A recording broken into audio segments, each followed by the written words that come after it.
this overthinking. Oh, oh, oh, oh. The more I swim, the more I'm sinking. Take me to a world of silver. No more heartbreaks, tears, painkillers. Take me somewhere unfamiliar. Bring me back to where we started out. Get me out of now. To where we started out. Hey everyone, it's JustZiiss. Welcome back to my channel. In this requested tutorial, I'm going to be showing you how to make an OC, as well as some tips and tricks to make your OC unique. This tutorial was specifically requested by this user shown on the screen. Now, without further ado, let's get on with the video. A common problem that I see in the Toca community is same face syndrome. You might be wondering, what exactly is same face syndrome? Same face syndrome is when you have a character with the same face, and you can't really tell what their interests are or how they're feeling. And this applies to also what they're wearing as well. Here are two examples of same face syndrome. Can you really tell what their interests are based on what they're wearing in their face? Probably not, since they have the same neutral smile and the same outfit. They may have different physical features such as their hair color or their nose color, but they still look bland and the same. Now, in order to actually make an OC, you need to ask yourself these following questions. First off, is this OC based on yourself? What are your interests and hobbies? Likes and dislikes? What's your personality? What is your personality type? How often will you use this character? If you're making another character that's not based on yourself, is this character like the main face of your story or channel? Is this character a major or side character? And how often will this character be seen? I know it may seem like a lot, but these are the stepping stones of making an original character in the first place. Now, if you're still confused, here's an example of my character. This character is based on myself in real life. What are my hobbies?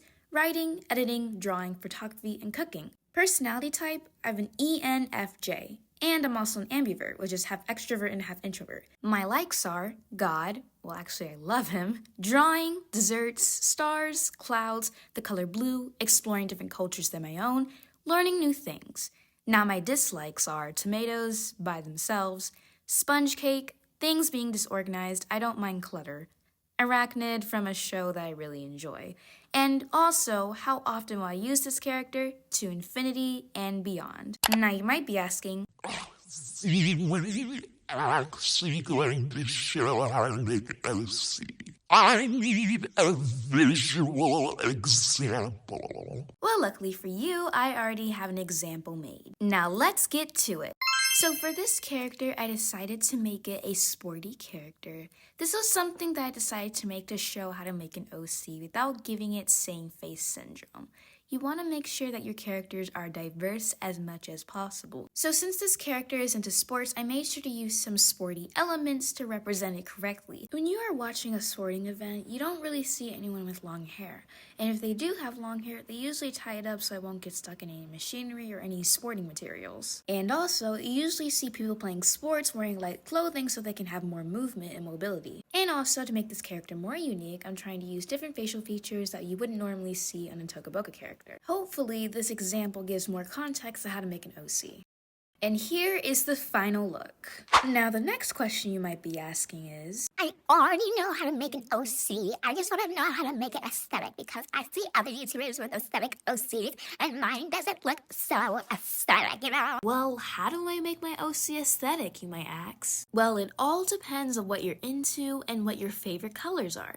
My aesthetic, for example, is Stargirl and possibly the jelly aesthetic. And also my favorite color is the color blue, so I have incorporated blue elements into my channel theme, along with my OC and builds. And here are some other aesthetics as examples. There's coquette aesthetic, scenario aesthetic, coconut girl aesthetic, Danish girl aesthetic, and finally, preppy aesthetic. There's way more aesthetics out there, but we'll stick to one for this tutorial. For this aesthetic OC part, I decided to do the coconut girl aesthetic, since I never really tried that aesthetic before in the first place. Now, before actually making this character, I made sure to do my research. So on Pinterest, I searched up the coconut girl aesthetic, and I found a lot of beachy vibes and colorful elements into the coconut girl aesthetic. I saw a lot of colorful swimsuits, flowers and hair, etc. So I try to implement those elements into my character to make sure I properly represent the coconut aesthetic as much as possible. And also, when making my characters in Toca Boca, I try to step out my comfort zone since I don't want to make the ideal character that you normally see in a Toca Boca roleplay or a story. And also, I try to make sure my characters don't have same face syndrome. For example, if you saw this character far away, you would be able to differentiate between the other people that you would see beside you, far away from you, etc. Now, don't go based on solely on what I say. Do your own research and also make sure that your characters are different. And also make sure to brainstorm some ideas so that your characters can be different with one another and they won't be the same thing every time you make a story or a video. This is not me saying you should do this or that, but I'm truly trying to give tips to you so that you can know how to understand how to create diverse characters. Well, hopefully you know how to make an OC and stop having same face syndrome. If you enjoyed this video, make sure to like, comment, share this video with others, and subscribe because only 9.2% of you are actually subscribed. So make sure to smash the subscribe button and hit that notification bell so you can know when I post. Thank you so much for watching and I'll see you next time. Remember, you guys can do all things through Christ that gives you strength. That's Philippians 4:13. Thank you so much for watching and I'll see you next time. Bye-bye!